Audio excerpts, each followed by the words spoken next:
Love isn't something you fall into. Love is something you make space for. And the more distracted life becomes, the harder it is to feel what's already there. I was listening to some minimalism and something stood out to me. What you focus on expands, and what surrounds you feeds you. And that's where love actually begins, not in grand gestures, but in what we allow close to us every single day. So today, on Valentine's Day, I want to talk about love through the lens of minimalism, presence, and support. Because to me, love isn't excess, love is intention. I want to talk about love and minimalism. Minimalism isn't about having less for the sake of less. It's about being honest with yourself, about what's helping you become who you're becoming and what's quietly pulling your attention away. Your home, your schedule, your relationships. The objects you keep, the people you invest in, the conversations you return to. Because love doesn't thrive in clutter. Love thrives where there's room to breathe. And once you start clearing space in your environment, something interesting happens. You start thinking differently about relationships too. Love and commitment. I've always said about my relationship. Love isn't 50-50. Love is 110 and 110. Not because it's dramatic, but because real love, doesn't hold back energy. I give you all of me, fully, honestly, without keeping part of myself in reserve. And you bring me all of you. No scorekeeping, no emotional budgeting. No, I'll see what I get first. Because love isn't a transaction. It's a decision to show up fully. And once you start showing up fully, you begin to notice something else. Not everyone shows love the same way. Some people speak love through words, some through service, some through time, gifts, or touch. And here's something subtle but important. You can usually tell someone's love language by how they naturally love you. If they give gifts, that's how love feels to them. If they help fix, show up, service is their heart language.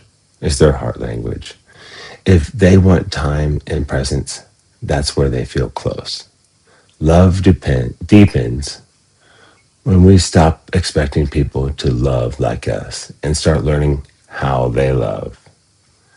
And when you really want to understand someone, not just how they love, but how they see the world, that's where curiosity comes in.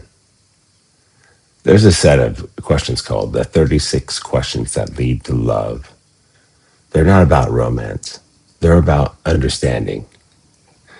My wife and I once went through them with my mother-in-law and father-in-law, her mother and father. And we didn't label it. We didn't say this is the love questions. We just started asking questions. And we just sat together and asked real questions and listened. And the room softened. And something else softened in the room. We began to understand each other more. We connected more. I think we generally loved each other more afterwards because presence does that. So if you want something simple you can do today, something that costs nothing but gives a lot, here are a few questions you can gently bring into a conversation.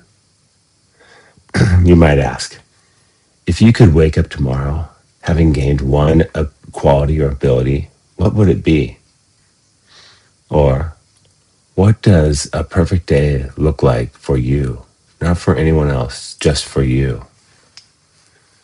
Maybe even, what's something you've been wanting to do or learn but haven't made space for yet? Another, what are you most grateful for right now? Or When things get hard, what makes you feel most supported or loved? And the most important part isn't the question, it's what you do next or what you don't do. You don't fix, you don't interrupt, you don't compare. You just listen because listening is love. And when you really listen to someone, support becomes natural. If you truly love someone, support them. Support their dreams, support their growth, support who they are becoming. Don't hold back because their growth challenges your comfort. Be the one who says, go, I've got you, I'll be here.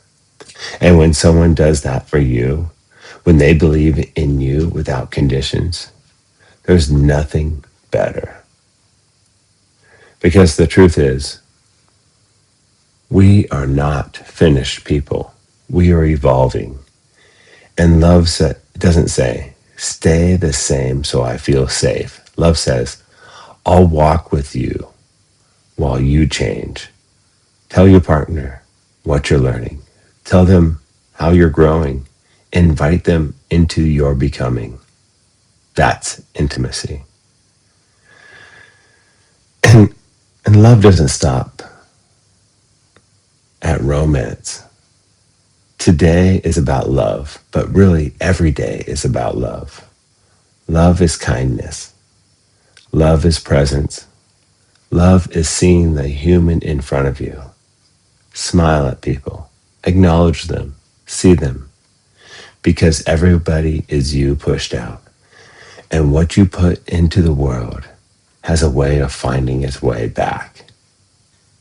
Make space for what you love. Support who you love. Be present with who is in front of you.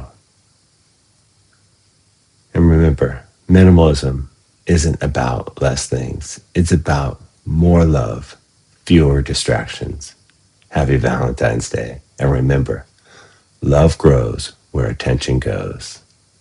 Love and peace, my friends. Enjoy this day. May you find something, someone, somewhere to love.